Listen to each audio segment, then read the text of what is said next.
Syederlun, seorang pengemudi mobil Pajero, terekam dalam video amatir bersikap arogan terhadap pengendara mobil lain di Jalan Tol Kebonjeruk arah Tomang, Jakarta Barat. Belum diketahui jelas penyebab dari peristiwa tersebut. Terkait hal ini, polisi menyatakan akan melakukan penyelidikan dan menunggu laporan masyarakat. Dikutip dari tribunnews.com, video tersebut diunggah oleh anggota DPR RI Ahmad Sahroni melalui akun Instagramnya pada Minggu 22 Mei 2022. Dalam video tersebut, tampak pengendara Pajero dan Yaris terlibat perselisihan. Bahkan, pengemudi Pajero yang memakai baju biru muda terlihat menarik baju yang dikenakan oleh supir Yaris dan mengintimidasinya. Saat akan dikembalikan ke mobilnya, pengemudi Pajero itu malah melakukan penamparan.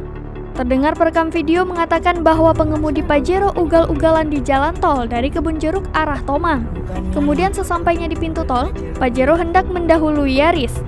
Namun, keduanya tak saling mau mengalah hingga terjadilah peristiwa ini.